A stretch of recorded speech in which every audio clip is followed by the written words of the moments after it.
Talkin Trash Addiction Recovery Podcast. We suffered in silence. Now we recover out loud.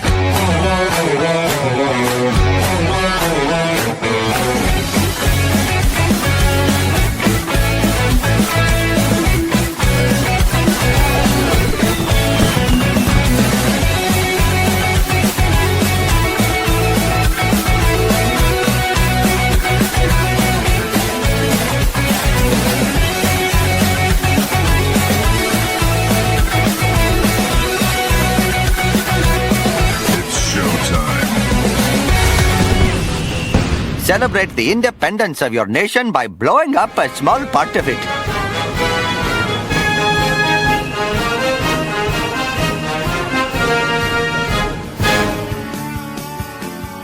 Welcome to the Channel 4 6 o'clock news. At 9, I'm your anchor.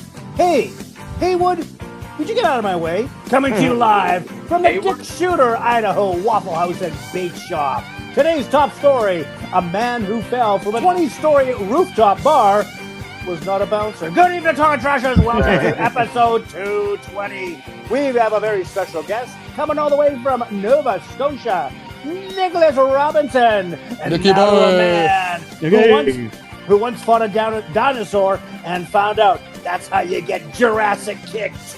Timmy Snyder! I see he did that. I see what he did there. He's fun. Oh, welcome to our patriotic edition of Talkin Trash. Believe it or not, I am a patriot. I believe in my country and those who fought for it. And so we do our thing on Independence Day. Independence Day for me and many others represents independence from drugs and alcohol. If you're still doing your thing here on Independence Day, call Uber, do not drink and drive. And Absolutely. we do a little Uber drive every day.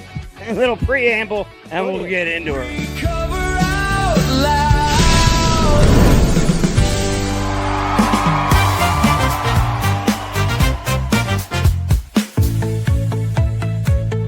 This is our humble broadcast, where ethics and personal anonymity are of the utmost importance.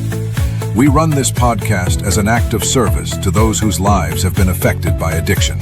We don't do it for profit or notoriety. We place principles before personalities. We benefit from this podcast just as much as anyone else. We all work programs and choose to sacrifice our own anonymity to spread the word that recovery is possible. We do this thing in an attempt to show, as living examples, that no matter how far down the scale we have gone, we will see how our experience can benefit others. That's the 9th step promise. It's our creed we abide by here on Talkin Trash. We feel called to uphold AA and NA principles. We firmly believe that you can only keep what you have by giving it away. Please join us in a moment of silence, followed by the Serenity Prayer. God, grant us the serenity to accept the things we cannot change, the courage to change the things we can, and the wisdom to know the difference.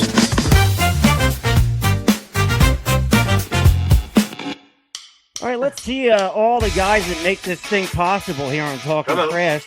Come on, somebody. Come on. All right. We are an eclectic bunch here. We appreciate everybody's time and their efforts. First on deck is Bradley Mansfield. Brad is 47 years old. He's our director of Potty Mouth. Brad is from Saskatchewan. He's great. We love you, Brad. You're doing great. Coming up on 4 years sober. One of these days, Bradley Mansfield. Next on deck is Jimmy Leibel, our other Canadian component. Jimmy is from Saskatchewan, Canada. Jimmy is 61 years old. He is 4 years sober.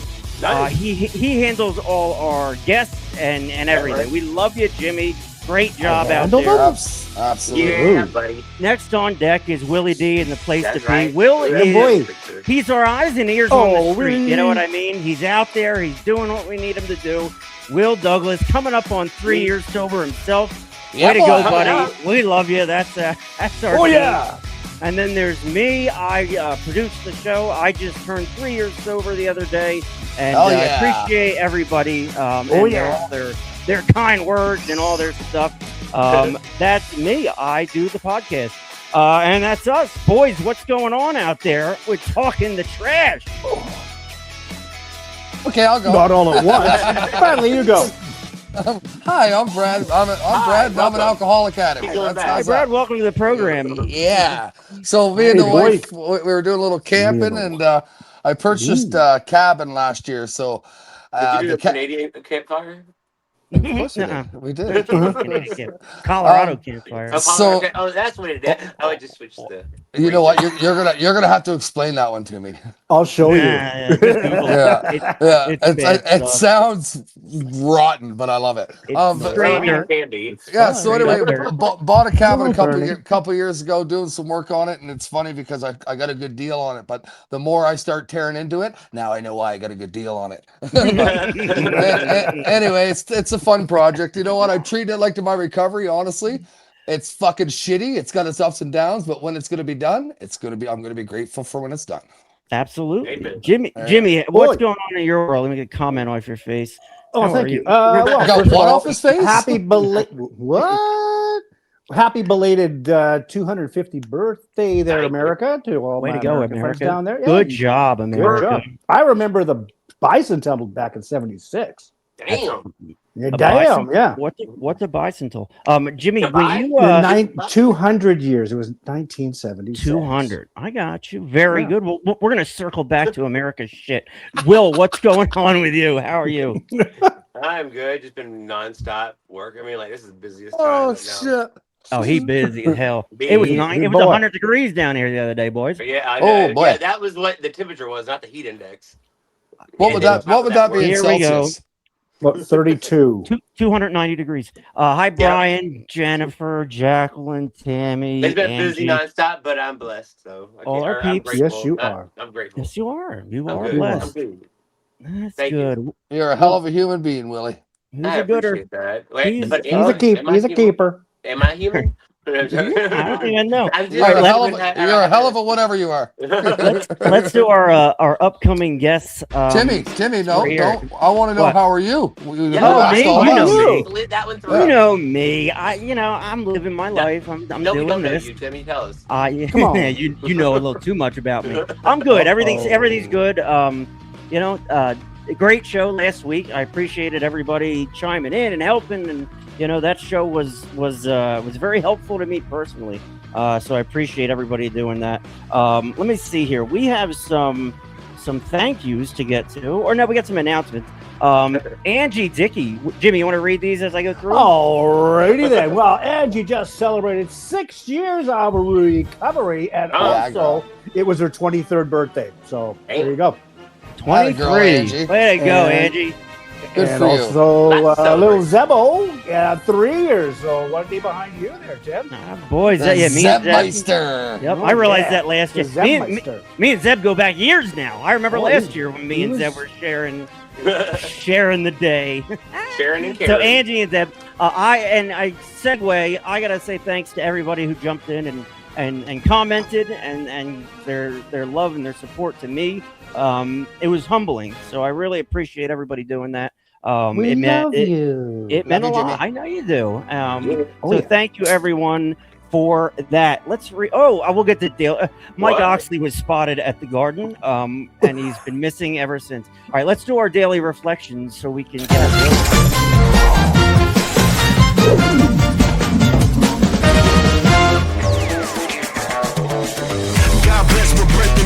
Daily Reflections is an AA-driven enterprise of some sort. It's not ours, but we like you long time. Let's read Daily Reflapjacks here on the Talkin Trash Pod Flaps.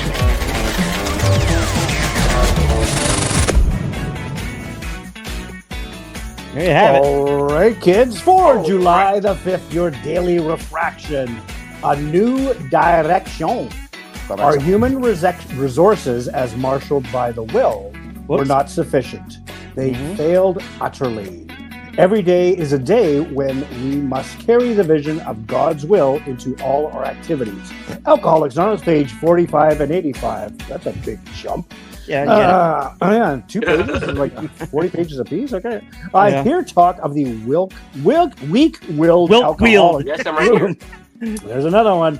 But I'm one of the strongest-willed people on earth. Come on. I know now that my incredible strength of will is not enough to save my life. My problem is not one of the weaknesses, but rather direction. When falsely diminishing myself, accept my honest limitations and turn to God's guidance, my worst faults become my greatest assets. My strong will, rightly directed, keeps me working until the promises of the program become my daily reality. There you go, have a kids. daily Refract. flapjack. What does that all mean, boys?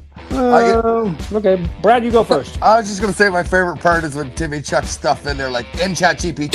My Oh yeah, worst fault you gotta become my- look because I do it everywhere. Yeah, I like it. What do I think about that? I feel like for me, like God word's a little bit steep. I think I still use my higher power stuff, but I just gotta understand that I'm not the one in control and I'm not the strongest person out there, and there's something out there more powerful than myself, I guess. Right. Every time I hear anything about higher power or God or creator or however you want to use the name, that's the first thing I think of. Once I realized that there was something out there stronger and more powerful than myself, it got easier because I am not in control. So that's That why helps. I still. Shocked I am. It does Shocked help, I yeah, am. for sure. Will, what does this mean to you? What I heard, me personally. Go on. So I mean, it's like I don't know. Usually in life, when you're younger, or whatever, you're gonna be good at things, and there are things you're gonna be bad at. And typically, the things that you're bad at, in the future, if you just know for the fact that that's what you're gonna be great at, because you're gonna overcompensate and start working your ass off to be better. Or to rectify that situation. So therefore, like down the road, you look at it and you're like, damn, that's what I'm good at. I hated that shit because I was bad, but now Right, I'm good at it. exactly. So that's the way I see it. I don't know.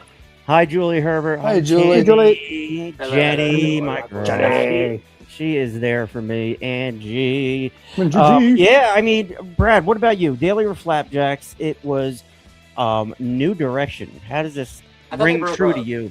Well, Well, so new direction to me is so for example, I didn't see what direction I was going in, I guess. Once I started getting sober, especially early in my sobriety, I still didn't know what really direction I was going. So when I hear new direction, I guess for me it's like I don't really know. And I'm not scared of whatever directions it's going now. You need to buy Like, that. at one time I was always thinking, fuck, what's gonna happen? What's gonna happen in my life? Now I shouldn't say I don't give a shit. Whatever's gonna happen is gonna happen. And so whatever direction I'm going, I know if I'm sober and clean, if I stay away from the coke and the booze, for me, whatever direction I'm going, it's gonna be a good one. So that's all that matters to me. Yeah. If that makes sense. Brad, was there ever a time where you were like, if I just quit the booze, I can do coke? If I just do coke the right way, I don't have to drink. So I dabbled with that quitting effort for years. You know what I mean? Yeah. So always some type of drug in my life, always some type of booze. So I'd be like, well, you know what? If I stop doing the blow and just drink, I'll be fine. So But you made the effort, You made the effort. You rationalize it. you do. You rationalize it. Eventually in our head. Yeah, so the next thing you know, I'm doing pills or something like that. You know what I mean? So I was just making excuses to find something else. Once I realized that, I'm like, I have to quit everything. I have to quit everything. Right? I know. It's actually funny. And I apologize in advance because the last show I watched, I was like, wow. I said the F-bomb probably 13,000 times. So I apologize but fuck it. Well, that's a good number, 13,000. Angie had herself a night. She got chased by the cops because she crossed the line again. This time, though, it was the police line blocking off where they were lighting fireworks. So I took pic of me on the other side of the line. I have a fun fireworks story she just reminded me of. Me and my friend Jamie, I was like 21 years old, right before I met my wife, or who would be my wife. We pull up to a it's 10 o'clock at night, and he has morphine gel, and The patches? No, I don't know what it was. It was 2001. Yeah. He soaked his weed in morphine, right? And then we smoked it. We're driving from one place to the other, and we're passing a minor league baseball stadium where the game's just getting out, and they're shooting off fireworks. And I'm in my dad's Mazda. I'm in my Mazda Miata with no roof, right? And it's 10 o'clock at night. We're parked at an intersection, and the cop's like, "Do you want to stay here?" And me and Jamie look at each other. We're like, "Yeah, we don't want to move."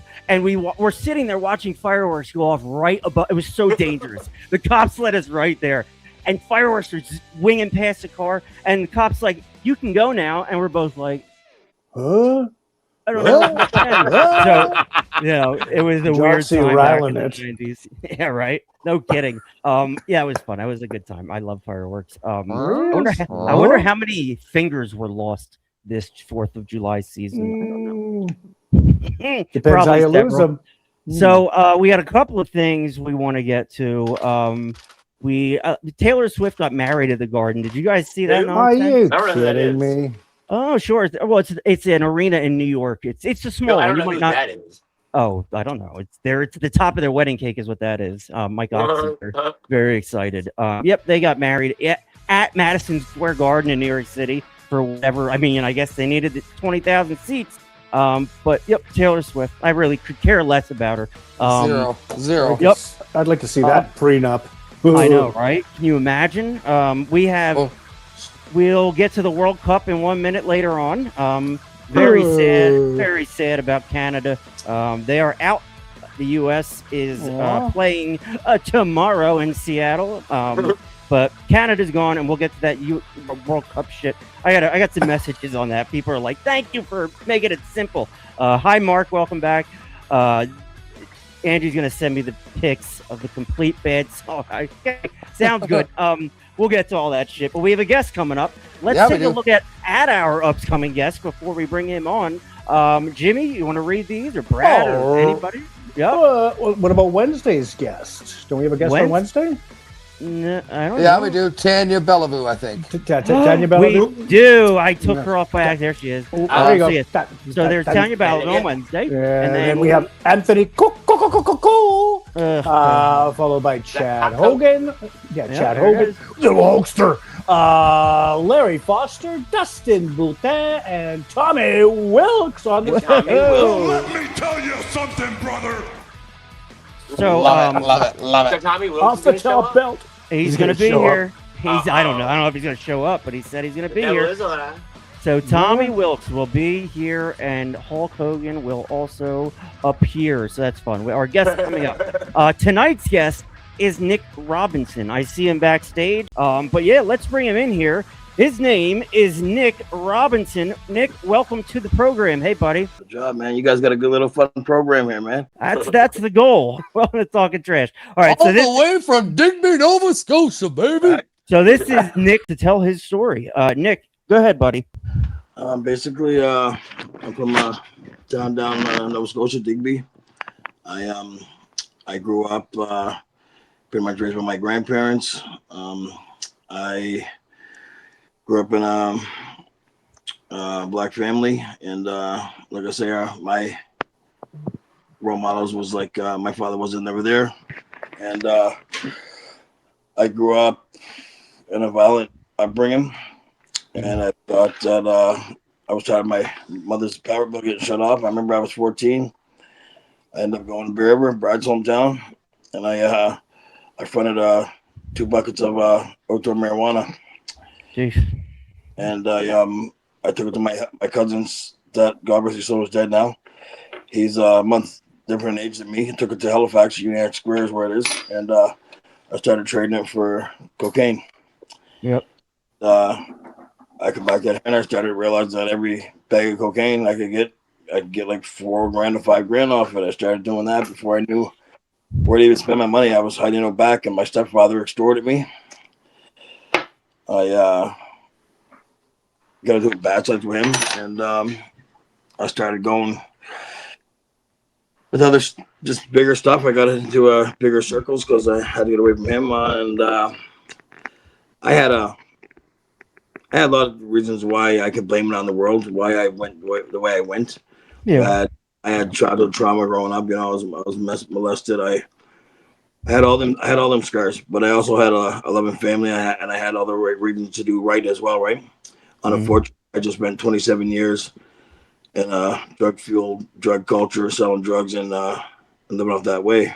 But like I tell you, like Brad said, I'm not religious. I'm very spiritual. I believe something greater than myself. I believe in energy. So what I get out of this world now is directly what I put into it. Right. I'm I'm I've been out of prison now. My last time for going on a little over 4 years, and then my last bit was 3 years. I was clean the whole time I was in. I got out. I was out for a year and a half. I used once had an ounce of crack actually that I had put away, and I said to myself, just let me get a week underneath my belt, and I'll reward myself, right? I'll reward myself. Or I'll get a treat, right? Yeah. Yeah. When that day come, it was my first month. I didn't do it. I got the 3 months. I didn't do it. I got the 6 months. I cut it in half. I went down from 20 grams, cut it into 10 grams. I gave 10 grams away. Very nice.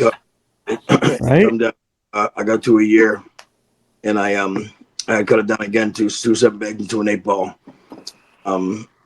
After I was a year past the time when I said I was going to do it, and needless to say, before this, like I would go from where I was at in Digby with money from 3 guys around here. Like every month, I'd go to the city with $140,000 roughly, and buy dope for these.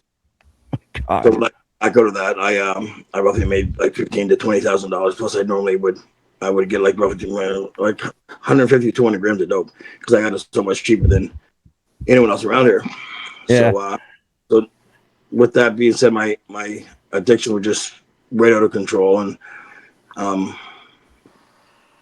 when I got through this time here, and I got out.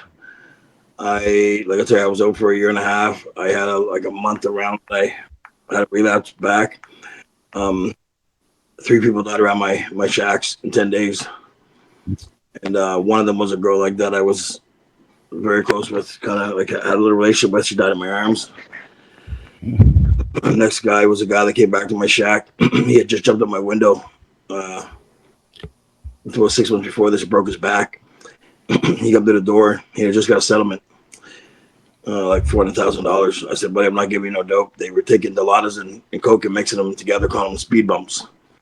Yeah.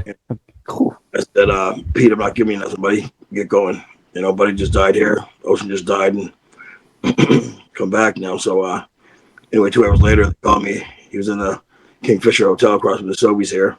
First thing they put in his arm, he was dead. Jesus.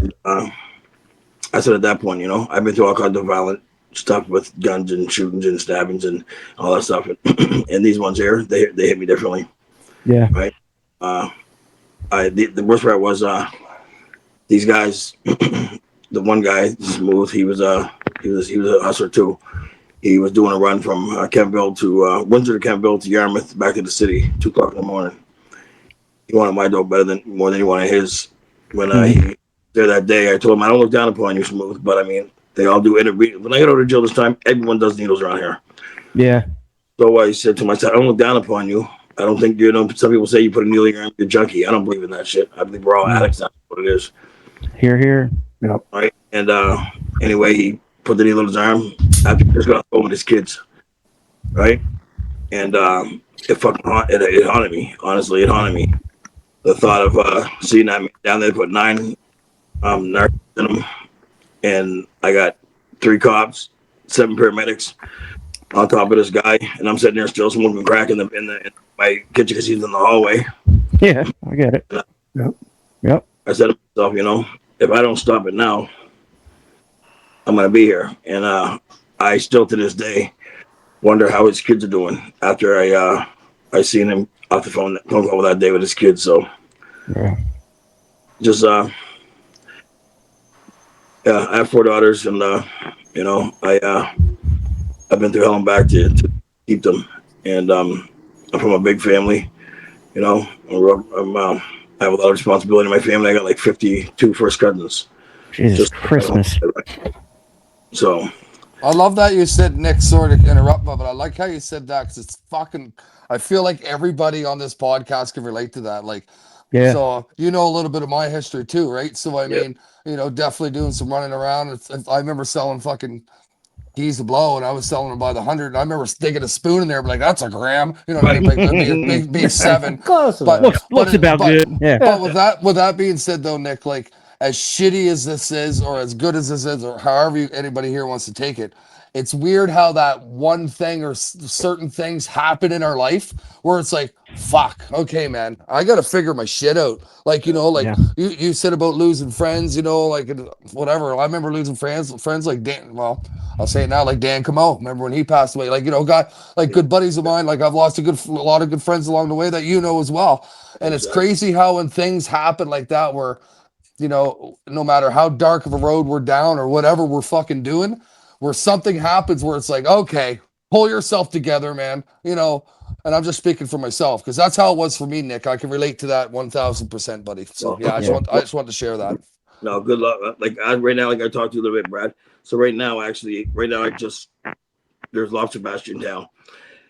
And I just got done talking to the mayor in MLA today, and a guy in town, a really wealthy guy, Willem Mosier, is about I'm just trying to get a building. I'm gonna ask all the contractors around here to help me put together a 40 by 20 building. And I'm just gonna put bunks. I just want to put bunks on the side of the wall like a fishing boat, just so I can host 30 beds to start a detox center in my hometown. You know what I mean? Awesome. I can't wait around for provincial or funding funding because it ain't gonna happen in time. And every fucking summer goes by, it's worse. People are dying. Methamphetamine going down this way now, and people around my community and around these fish communities, they're so used to being like pigs because they got the money, so they think they can just do large amounts of drugs. But meth is not the same as doing cocaine or cut cocaine. Right. So I just got done talking to them today. So hopefully my life gets spared another day, and I get farther in my plan with it. But good for you, man. I just went to this morning. Actually, Brad just passed away a few months ago. Well, oh, shit. Yeah, her man Ronnie is fell off right now. He was clean for over 28 years, and he couldn't deal with it. I tried to prevent it from the get go, but I can't prevent it myself. And I tried to give him some guidance, some a hand to hold on to, and he's in a bad spot. So this morning I went and I take his keys from him and tell his mother, Miss McAlpine, that this is where your son's at. So that's what type of shit that my life's in right now. Like honestly, before I would never do that. I would never expose someone because right. That someone like I don't believe in telling no cops. I don't give a fuck how long I oh yeah, no doubt. I don't. We got you. You're in good company. You do your time. You do your crime. Do your time. But right. I mean, right now, honestly, when it comes to saving someone's life, I'll put myself up there on the chopping block. Yeah. I have no shame doing that nowadays. How about that? It's That's interesting. awesome. What I hear is, and I hear it from everybody. Everybody has different stories. We come from different backgrounds, but it's a progressive disease. I've never heard somebody successfully figuring out cocaine and boot.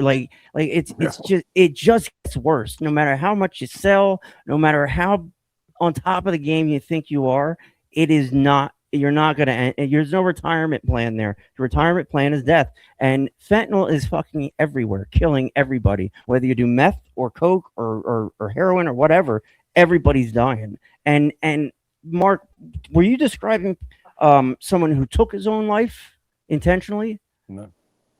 All right. Well, the suicide's on the rise too. Everybody is like they've had it with this shit. Mark, you've seen the inside of jails. Who's Mark? Who's Mark? Nick, you're right. You've seen the inside of... I'll stop watching. I'm watching soccer and doing this. You've seen the inside of... is Mark? What do you... Like, Jimmy, when you go into the prison systems, can you identify with Nick here? Oh, definitely. Like, Nick, I go into the female correctional center, the youth, and also the Regina Correctional. And I see guys who are getting released, and then I go back a month, and they're back in. Right, it's that revolving door. It's like they didn't have a plan, right? And they go back. They don't like that. They didn't change the situation that got them there in the first place, right?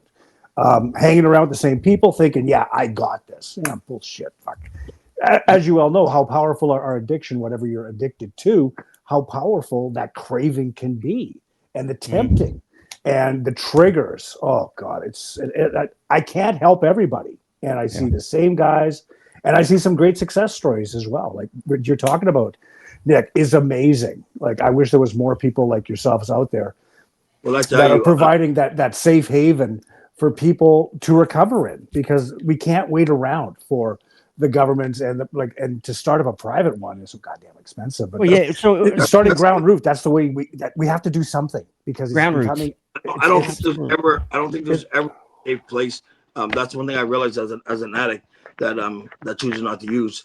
I don't think there's ever going to be a safe place for us. I believe that we have to be okay with being in the midst of the fire and having the tools to say no. And honestly, like I never thought that I could ever say that, right? But I mean, like I'm here in my homestead, and I've been completely away. Like when I tell you that I am sitting here working for $18 an hour when I used to run gear, I used to sell dope, and I'm doing less with more, but I'm fucking struggling, yo. I got 4 kids and I'm struggling. But I tell you what, like 2 months ago, I could have went and sold 3 keys of cocaine. I probably would have made $15,000. You know, but I didn't even have it in my head to think about it before. I would have thought about that shit, because honestly, I got a truck that needs money into it. My mother needs money. My kids need money, right? Like but I got to a point that there's no dollar bill that I can gain that is worth the ladies down the road's son's life.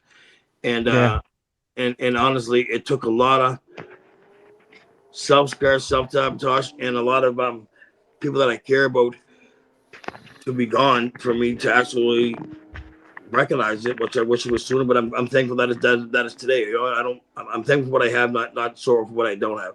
Absolutely. Like when I think about using it again, Nick, at this point, after all the destruction, the first thing that comes to my mind is the pain and the destruction that comes with getting high. Not that it used to be 10, 15 years ago, I would obsess over that fleeting moment of being high. And that's when I thought about drugs, I would think about, oh, I want to get high. And then you go through enough pain, my tolerance level got to a point where I couldn't take anymore. And now I look back, and the first thing I think about is what comes with addiction, with using drugs, not the high associated with it. And like for you, I hear the same thing come out of you. You recall these things that you've experienced, and they're motivators for you, for your sobriety today. And it's got to be tempting. I mean, holy shit, when money's tied into it, when you can make it a financial thing, it gets really tempting and dangerous. Nick, how long have you been sober? I'm over 4.5 years right now. Boy, that's what I'm talking about. 4.5 years. Say this, and this is something that's crazy though. This is what boggles my head. Is about a month ago, I'm sitting in my grandparents' house. This is like I grew up with my grandparents, but I had a lot of times where I sold dope out of this basement, and then when my grandparents died, I had the homestead, and I couldn't handle. I can't say I can't handle, but I didn't handle their death properly, and selling drugs, and I was doing drugs in here. So my lonely time, like I didn't do drugs. I didn't bring drugs and guns around my kids. Like I left for about 8 years when I was in the middle of a battle. Like I didn't bring a fucking gun around my kid. I didn't bring no beef around my kids. Like, not to make that's any better than anyone else, but I just didn't bring around mine. And so loneliness is a real bitch to me, right? So after all the time I've been clean, I tell you that I've been clean. I went through the stage where I fought cravings and triggers and people and places and things. I went through that phase. Yep, we all did. But I come here when my mother had been gone about just 1 month ago. I woke up at 1:30 in the morning. Normally I go to bed around 9 o'clock, 10 o'clock, and I'm up at like 5 o'clock to go to work. I woke up at 1:30 in the morning. And I'm telling you right now, I didn't think about drugs before this. And I woke up, and I tell you right now, a stem and a bag of crack was in my mind so bad. I tell you, I sat up. I had $280 in my wallet, and I just got paid in my check. I sat up in the bed, and I'm telling you, it was like a ghost haunting me. I was so to the point that I couldn't go back to sleep that I went and got the scissors over that drawer right over there, right? I got the scissors over that drawer. I was sitting on the bed with my leg underneath one on my other leg with the scissors on the fucking bank card, so that if I went, I didn't blow my whole check because I knew how to pay the power bill at my house. Out of nowhere. How long ago was this, Nick? This is like a month ago, and I mean that but out of nowhere. Yep. I wasn't around. I wasn't away by myself. So as well as I haven't been alone like that, and I've been going through some shit with my relationship. I've been my woman for 27 years now, off and on. You know, since we were kids, right? I'm 43 years old. So it just before I never would have been able to get through that. So I know that God said whatever I'm doing it right. You know what I mean? Yeah. Yep. Right.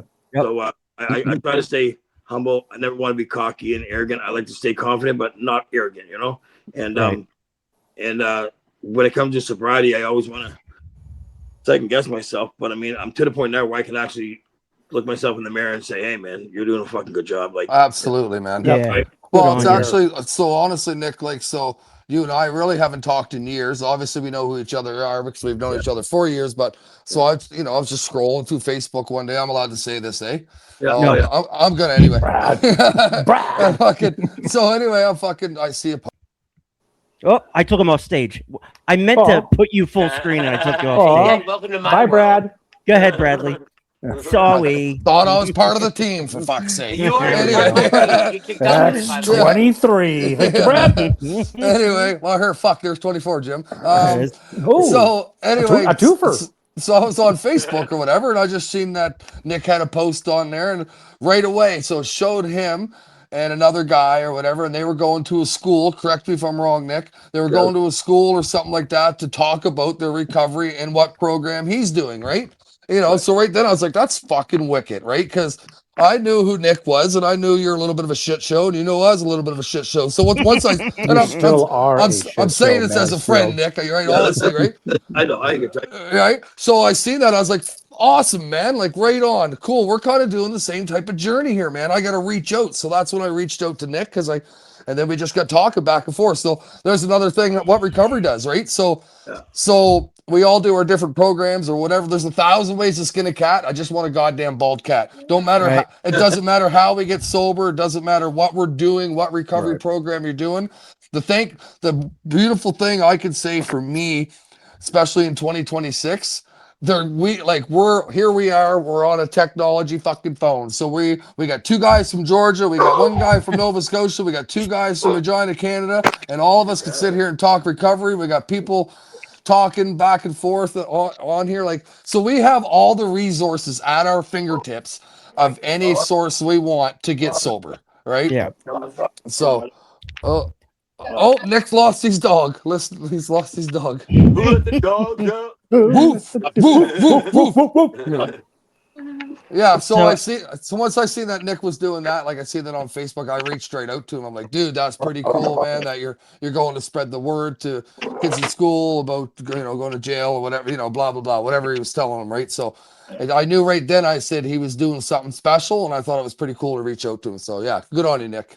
Yeah, I mean that is something special. So like he's kind of like us. He's an advocate for recovery. He's rough around the edges. He's a shit show. He fits right in with us. Welcome to the shit show, buddy. We get it, though. We do get it. That's why I fucking love him.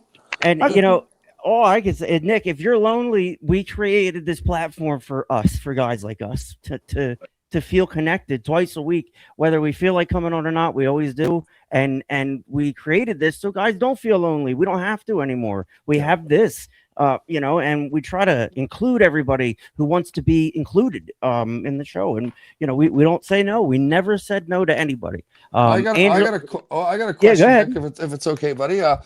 So we all talk, we talk about so many different platforms of recovery here. Are you able or want to share what program you do and what's gotten you to where you are in your sobriety?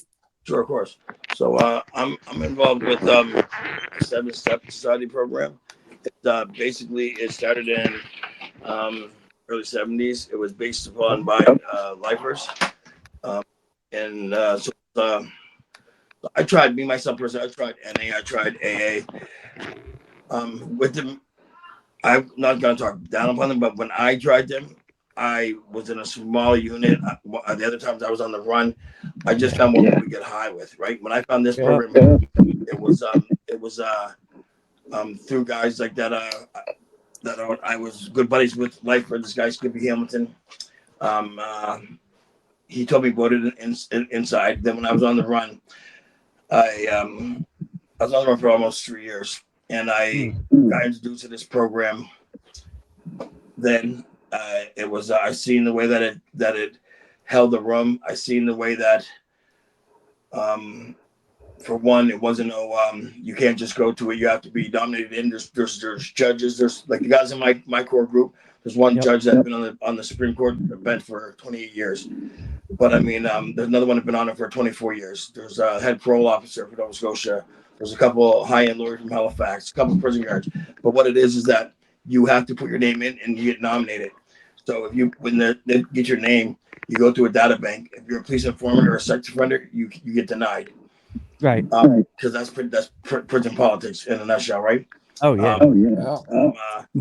If there's an open one that, of course, anyone can go to, that's because everyone deserves a chance to get help somewhere. I'm just not sitting down at the table with certain people. Yep. I've been myself. I ain't going there, right? So that got me into this program. They're very honest. They're very experienced. I kind of got into it with a couple of the older guys because they are more along the lines of prison prevention. And when I got on there, sure, I was trying to do prison prevention, but I also found that I was forced to go to therapy and counseling since I was 7 years old through the courts and shit. I never got along with it. The last therapist and counselor in prison, I actually got with this woman, and I didn't do it on purpose. I went to a meeting at 1:30 in the afternoon. This lady, her name was Brenda. She sat behind the desk. I couldn't hardly see her. Started reading all my stuff when I was molested from 4 to 10. When my stepfather, she read my life in so many things that I didn't even remember at the time because I just blocked it the fuck out. And up to going, it was a little room in the way in the end of the prison, and the rest of the prison was locked down. When I come to, she was hollering, Nick, and I had vibed my whole chair completely sideways, so I'm looking at the wall a foot away from my face, and I was staring at her when she started reading, right? And instantly I was like in trance. And when I come to, she had my it's called a prison pass, a little yellow paper. She had my name signed into it. She said, Nick, walk in the yard. The whole prison shut down. She said, walk in the yard. When the COs come to you, do not go back to your house. Give me 20 minutes to come back here. As soon as I got over her room, I just broke. I broke like so much trauma had come to my head. And I was like, instantly, I walked the yard. A couple of COs come to me, and people are hollering at the window. What are you doing outside, Robert? What are you doing outside, right? I was gonna go back to my house. I was gonna go. I didn't want to hear no more about what she was doing. I said, you know what, Nicholas? There's something. Go back there. I went back. Tried to wipe my tears, and I also two of my good buddies that were Crip gang from St. John's was right outside the door. Like I couldn't control it. I couldn't hide this shit. No way, no how. And so long story short, that lady there, she broke me down and made me feel like therapists and counselors and so they have purpose. Every shoe's on for every foot. They won't fit you.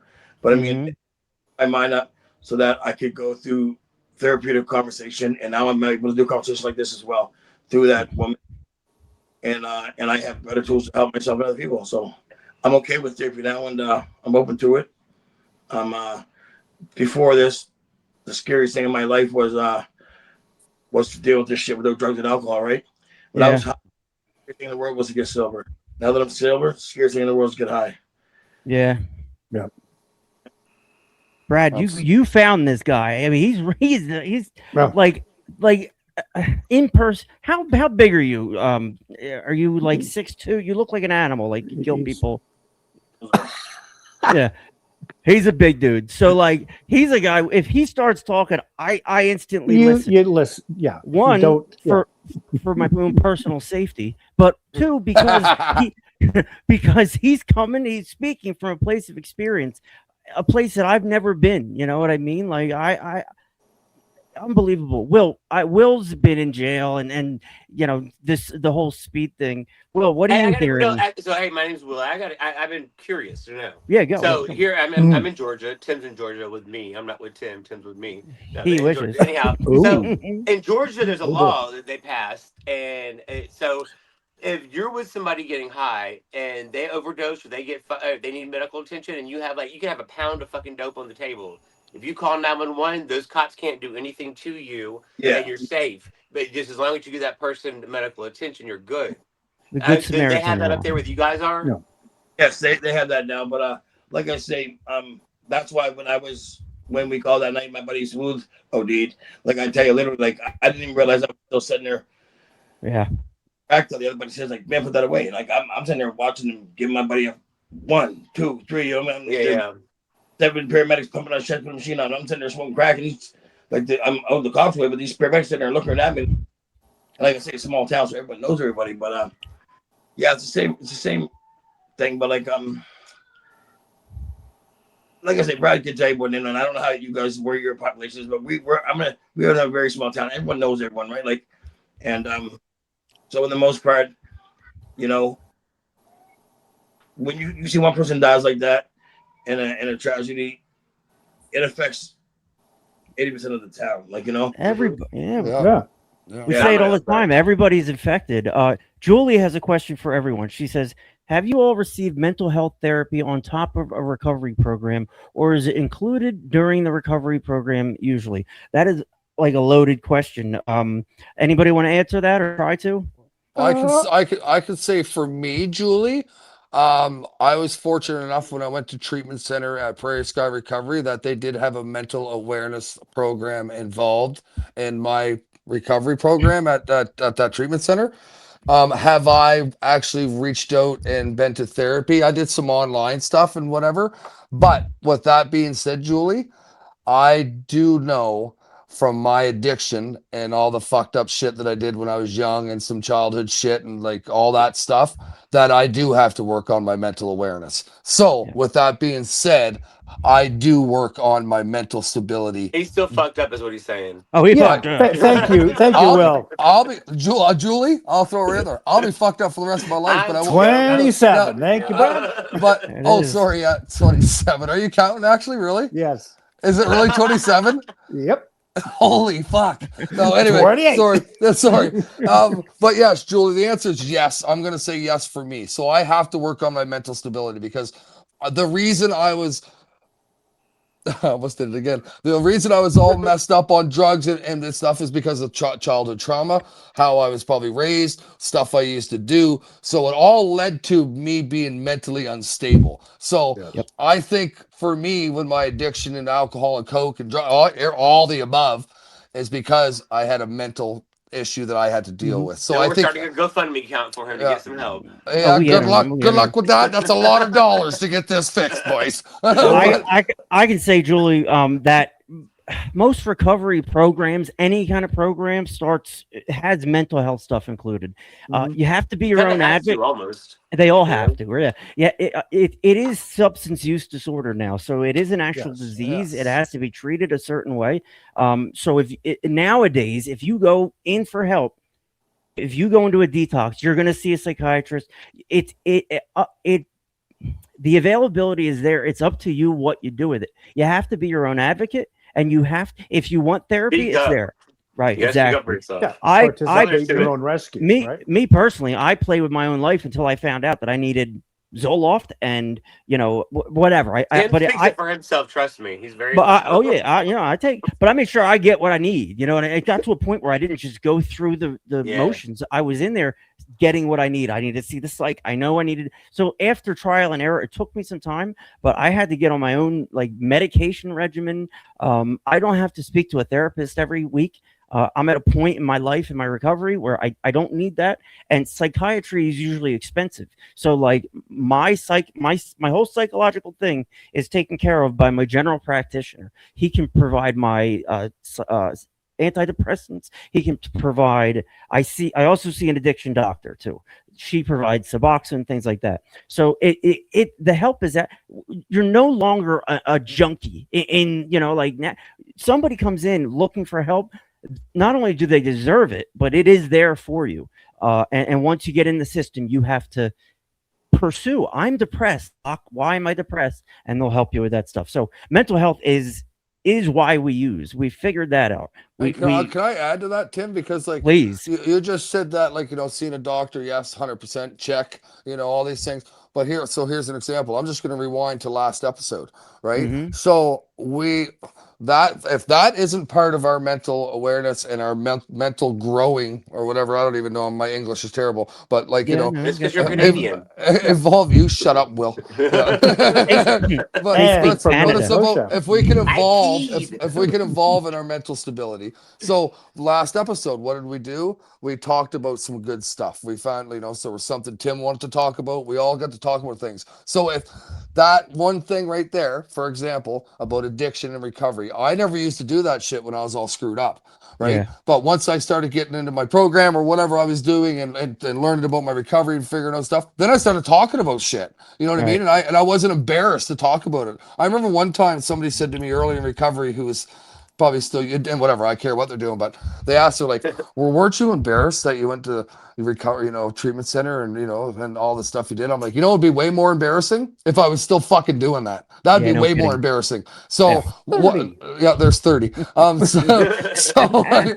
So what I'm getting at is what I mean? That'd be way more embarrassing if I kept doing the path that I was on, right? So with that being said, I guess we have learned to talk about our feelings. We have learned to talk about our problems, and we have friends and support that we can do that with people around us. So if that isn't working on your mental stability, I don't know what is. No, and that's mental stability in a nutshell. And you guys, you're talking about mental awareness, things like that. I mean, there may come a point for Brad or Jimmy or anybody where they're like, you know what, I'm gonna go check out psych medication or whatever it is, psychiatry, whatever. You're what you are. Psilocybin, yeah. If you want to go that route, by all means. But we have no we're not AA, we're not NA, we're not we're just Hey, California. You want to be California sober? You want to play that whole thing? Do your thing. Just don't. I was telling sober. I don't know what California. I know you.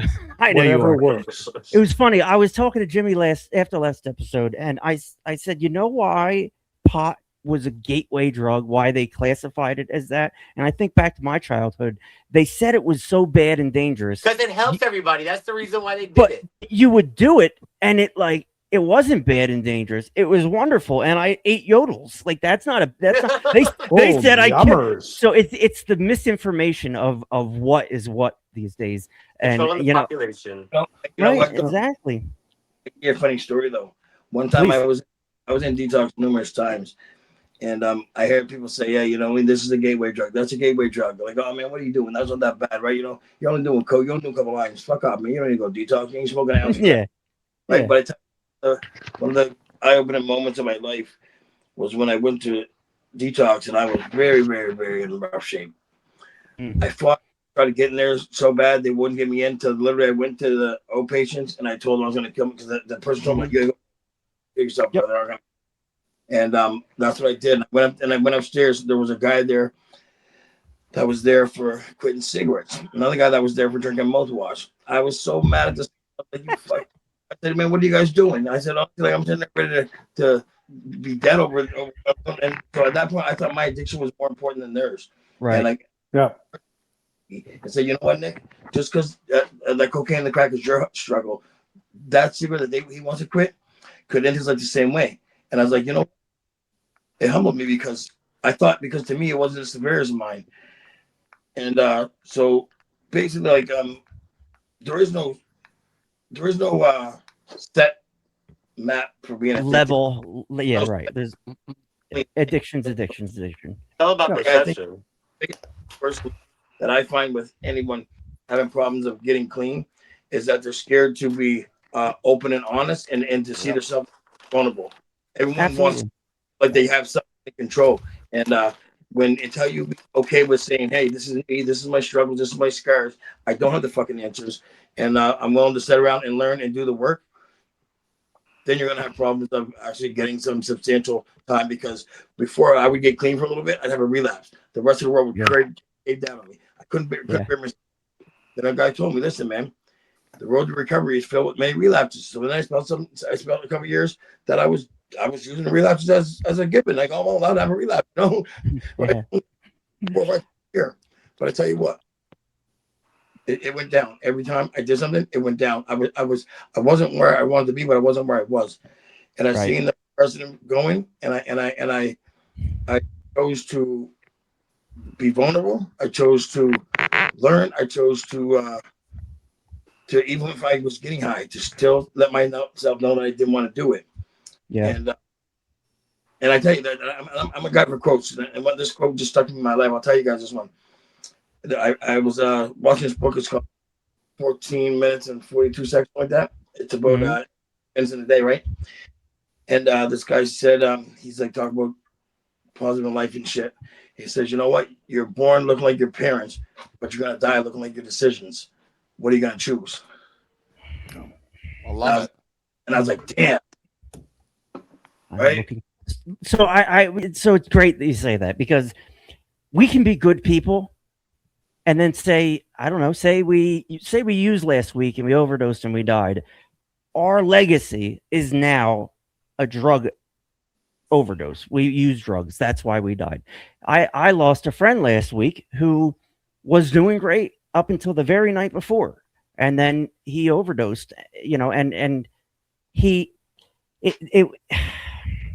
it hits home for people who know, and he died, and his kids are young. When they grow up, they'll know daddy died because he used drugs. Don't use drugs. Well, that's good, but like that message could have been achieved with him there. He didn't have to die for that. And then I know him as a great person, and now he's not here, and people are going to remember him as an addict. So, like I said, because you experienced the same thing he did, but you exactly survived. right. Yep, So and I survived. So you're born looking like your parents. You die looking like your decisions. Yeah. Love That's it. good.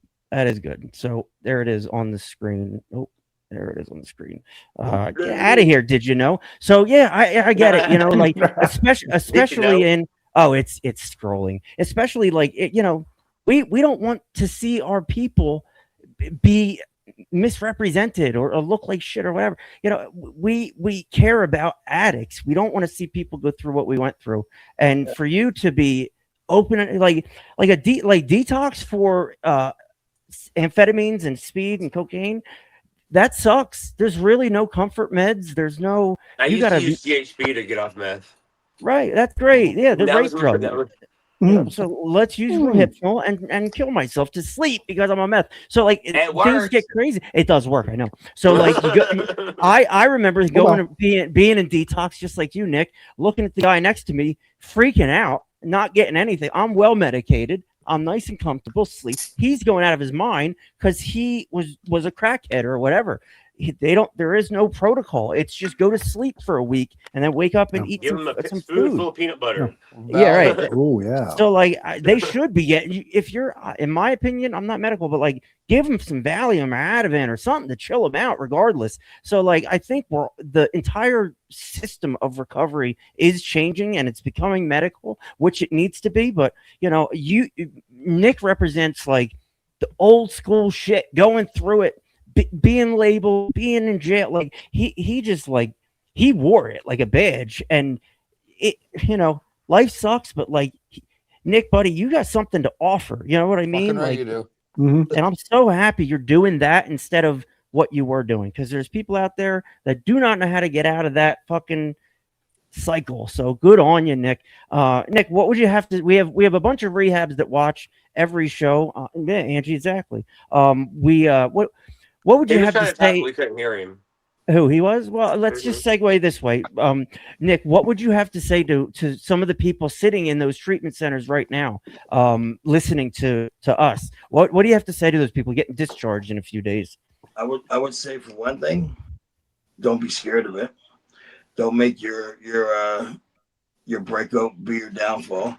And for two, honestly, if you're involved in a program that doesn't have a healthy release program for you, then tell them what you need, because that's the key to successfully rehabilitating this world. Like there's a program in Monk does it, and that's what they've changed right now. They had people there for a year. They were big into religion. It worked for a lot of people.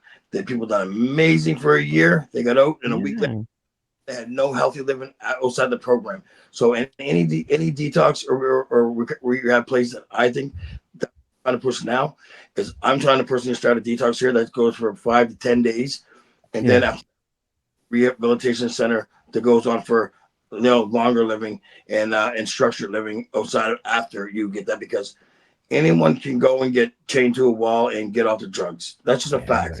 Yep. When the change's done and you have to live life and you still got the same scars, you still got the same struggles, and you still got the same emotions. I'm still an addict. I'm still an addict full fledged. I'm still the guy that was running out back, smoking in the woods. I'm still the same guy. The difference is tools to avoid them actions, right? There you go. Well there you said, go. man. All right, guys, let's say goodbye to Nick. Guys, does anybody have anything they'd like to add before we say goodbye to our new friend, other than thank you? Yes, thank you, Nick. I love it. And like I say, I go into like the youth centers and talking to these kids. Like I went in representing AA, and I've kind of just evolved it more into like you were talking about the 7-step thing. And just saying, okay, do you guys want to just take a one-way ticket from here to corrections? Because the only thing that's going to beat you there is the headlights on the goddamn van. Because you're not, because you got to have a plan. And and if you got to, first of all, admit you got a problem, okay? And are you on any kind of medical assistance, like Matt, for the treatment, just not of your disease of addiction, but what's upstairs? Yeah, and starting with a clean slate. Like once it's not a reboot of the system, you got to deal with what's there. And if it's damaged, okay, let's work around it. Factory reset. We would treat the symptom, never treat the problem. We would treat the addiction, not why we used. And that's what that's the point of this show, to try to treat the problem and to continually say, I am an addict and I have a problem. And it's easy to put that away when you get clean. It's easy to pretend I'm not an addict. I'm normal. I'm good. The stigma's down now. So now we can do stuff like this and support each other. And because that's what needs to happen, is support. So everybody, Nick, the comments, everybody's, you made an impact on people tonight. And there's people probably that are like rough around the edges like you that listen to what you had to say tonight. Absolutely, man. Nick, God bless you. And anything you do going forward, let us know if we can help in any way.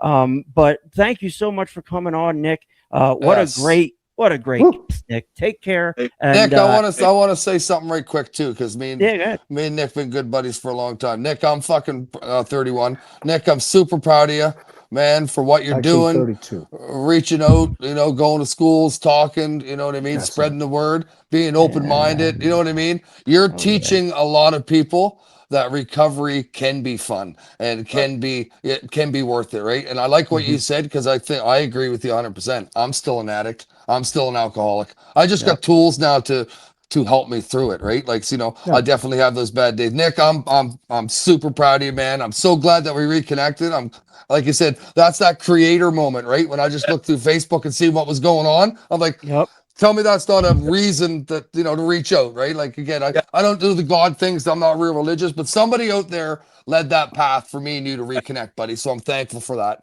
Absolutely. Honestly, like I say, bro, you was kind of like the OGs, a couple years older than me growing up. You was that tough guy that we all looked up to. I'm good to see you doing your shit. I'm so thankful that you reached out to me. A pleasure meeting all you guys. I like to stay in contact with you guys, man. Honestly, you obviously got some more experience than I have with this stuff going on. I believe it could be the first time, not the last time, guys. So thank you very much for having me. Absolutely. Nick Robinson, everybody. Thanks, buddy. We need Absolute to support beauty. him. And just so everybody knows, when we take it, we never take a donation. If we get a donation, it goes to that guest. So just so everybody knows, what did you guys think of that, dude? Like, I could say for me, honestly, and I know, like, it's so rewarding in my recovery. like I said, I've known Nick. I'm 47. He's 43. Like him and I known each other. I'm gonna say since I've been 15, 16. So we've known each other. 30 years. We've known each other. Nick and I, right? So to see him, but to see him prosper in his recovery. And again, it's his story to tell, but a little bit, I do know a little bit that he's been through and all that. To see him do what he's doing now, man, oh man, makes me punt. Like I said, like just scrolling through Facebook, seeing what was going on, and get to reach out to him again. Like it's that's just one of those recovery things, man. One of those creator moments and all definitely. that shit. Like it is, it totally is. This show is I'm built proud on of you, that. Nick. Me too. This show is built on that. What I did is I didn't kick him out. I just put him backstage so he can watch the end of the show. But he's there. But like I mean, it's guys like him and guys like Manny. These tough guys. These guys that'll beat the fucking shit out of you for looking at him wrong.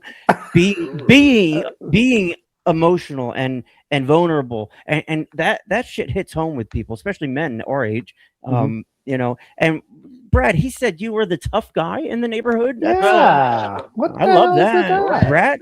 Brad was rough and Did you tumble have up there. Did you have a pack of smokes in your in Yeah, your shirt?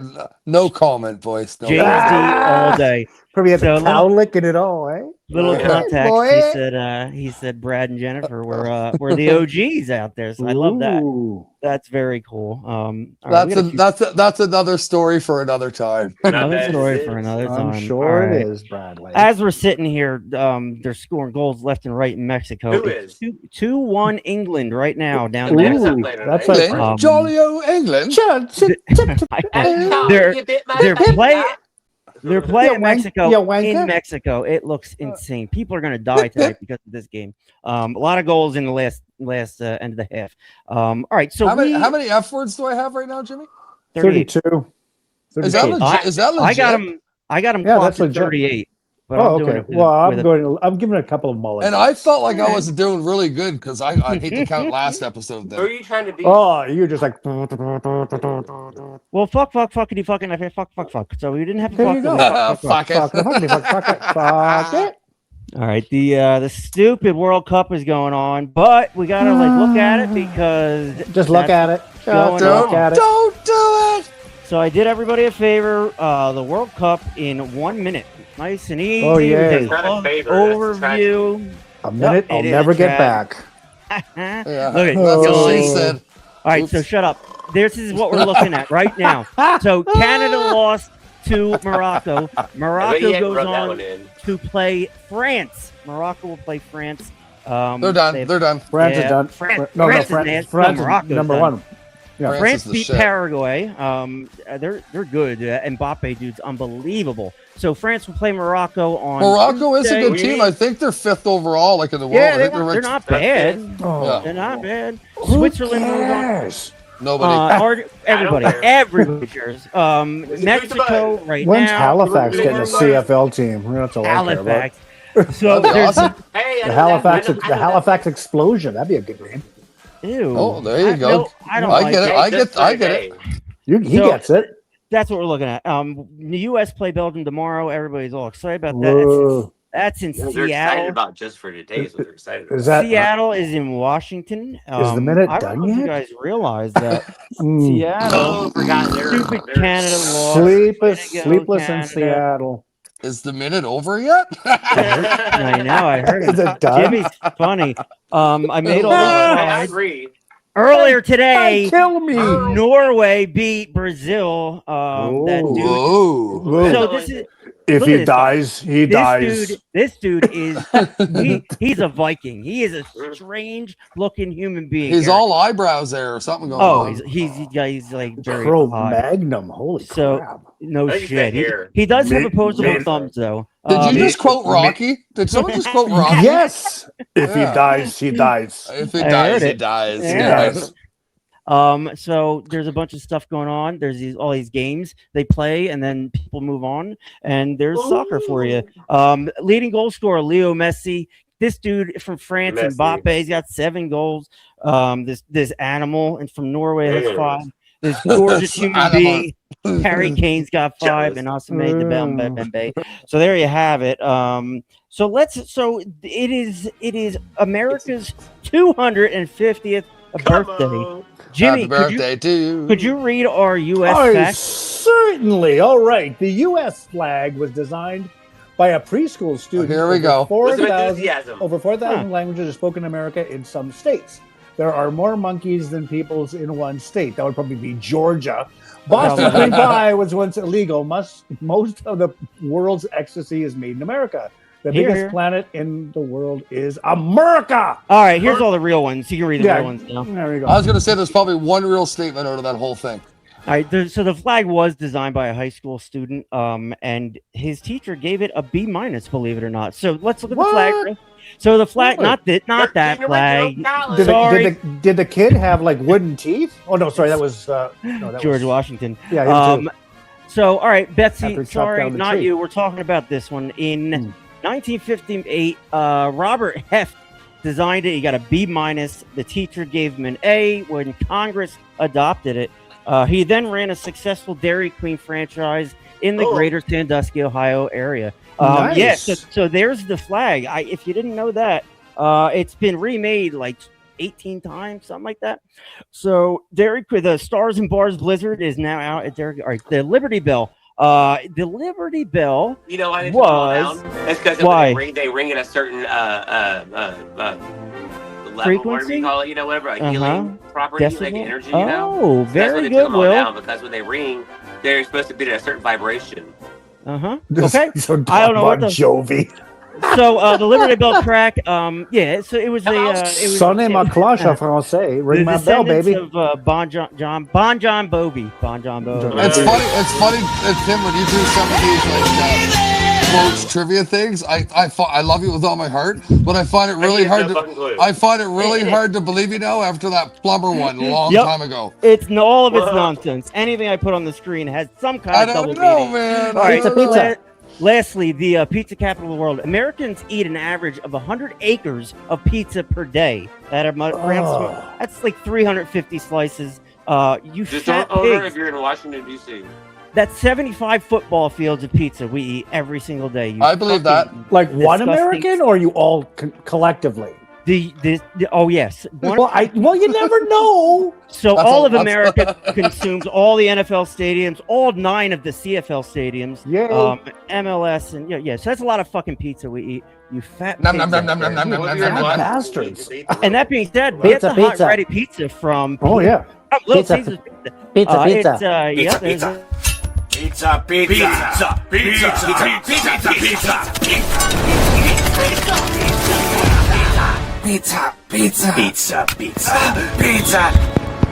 Try Little Caesars Pizza Deal. 2 large pizzas for just $4.99 each. Online only. Pizza.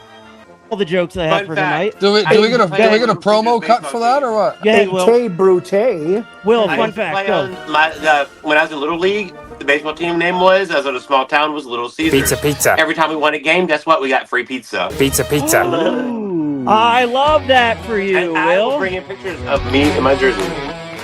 You don't. I don't believe you. I mean, you know what I'm saying. would love. Yeah, that's me dancing. I do it every time. Wearing my tie. Show and that, tell. or you got to go to the bathroom. No, every time I hear, I'm not even lying. Every time I hear our theme song, I'm always.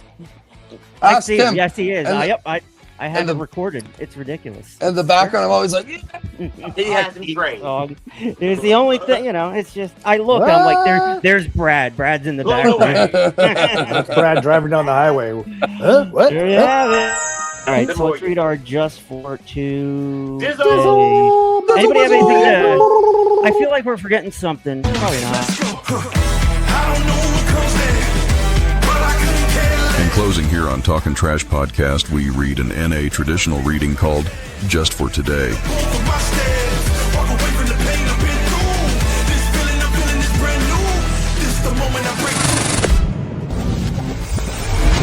Brad's got moves. I'm going to tell you right now. I can see what he's doing. He's got moves back there. All right. Freebird's going to be in the background. Will, you're just going to have to deal with it. I knew. You see, you read my lips when I was saying. Will, just blah, blah, blah, blah, blah. Freebird, read it. Freebird. The nature of our belief will determine the manner of our prayers and meditations. Exploring spiritual options, basic text, page 44. How do we pray for each NA member? This is a deeply personal matter. Many of us find that over time, we develop a manner of prayer and meditation based on what we learn from others, and what we are comfortable with. Some of us arrive in a with a closed mind toward a power greater than ourselves. But when we sit down with our sponsors and discuss our difficulty, looking at the second step in depth, we are pleased to find that we can choose any concept of a higher power that appeals to us. Just as our definition of a power greater than ourselves differs from addict to addict, so does our manner of achieving a conscious contact. Some attend religious services, some chant, some sit quietly or talk with whatever is out there. Some find spiritual connection by communing with nature. The right way to pray and meditate is whatever way helps us improve our conscious contact with our own higher power. Asking others how they found their spiritual guidance is always a good place to begin. Yeah. Reading literature before we enter periods of meditation can also help us. Many have gone before us on this search. As we seek spiritual growth, we can greatly benefit from their experience. Just for today, I'll explore my options for improving my conscious contact with the God of my understanding, whatever they may be. There you have it. Look what he did there. Got him. Yeah. So, Yahtzee. what's this? Just for today. Yep. What was it? Something? What was it about? Exploring spiritual options. Yeah. Good place to start is to ask somebody else. A lot of people go through the motions. Option C. Always option C. Option C. So that's it. All right, boys. I got a happy quick question, 4th of though. July. Go ahead. My wife just texted me, said, "Where's Georgia?" I'm gonna let you guys explain that to her. She's upstairs listening. Georgia's right next to Florida.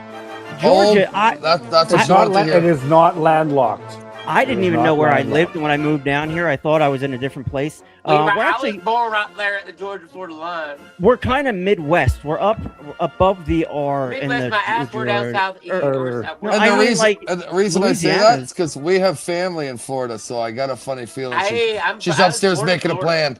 Oh, there you have it. Uh-oh. What part? The Florida party. I know shit, Sherlock. What part? Pizza. Pizza. Where Tracy's from? I want to say Palm Bay. I want to say Sherry. Palm Bay. Sherry, text me, Sherry. Palm Bay. It's like Green Bay and Palm Beach. It's like warm and it's cold at the same time. It's Palm Springs. No, it's not Palm Springs. Palm Springs is. It's down by Juniper. I know that. Jupiter. Jupiter. Wow, he missed. You blew him off. I don't fucking know. I'm from Canada, man. Hey, sorry. All right, so the Herzegovina. Herzegovina. If you feel some type of way, 988 is a good way to intervene. And it's cops. Yep, there's my number. Call me. Narcan saves people's lives. Sometimes it takes 7, like Nick shared, or Mark, as I said. I called him Mark. That felt terrible. I was wondering, what the I know. What the hell is Mark? Don't piss that guy off. I know what it was, though. Mark Condon was doing a bunch of comments. Yeah, that's what it was. Reading that. Yeah, let's play. Thank you, Brad. Thank you. Thank you, Brad. You're welcome. If you're getting your phone back, first off, my suggestion would be to get a new number and a new phone. But if Bingo not, bango. go in the App Store and get some apps to help you count your days and go to meetings and shit. Don't get Very Grindr important. or like Tinder. You can do Grinder too. Who's Tanya Beliveau? Bradley, do we know her? I don't. I think it's a friend of my sister's in Sackville. Yes, it is. I know nothing about her actually, but she's going to be a fantastic guest. All right. So tonight we learned that John Bon Jovi broke the Liberty Bell and that Betsy Ross was a preschool student. Okay. Thank you, everybody, for your support out there. Everybody who commented. We'll see you on Wednesday with our friend Tanya Bellevue.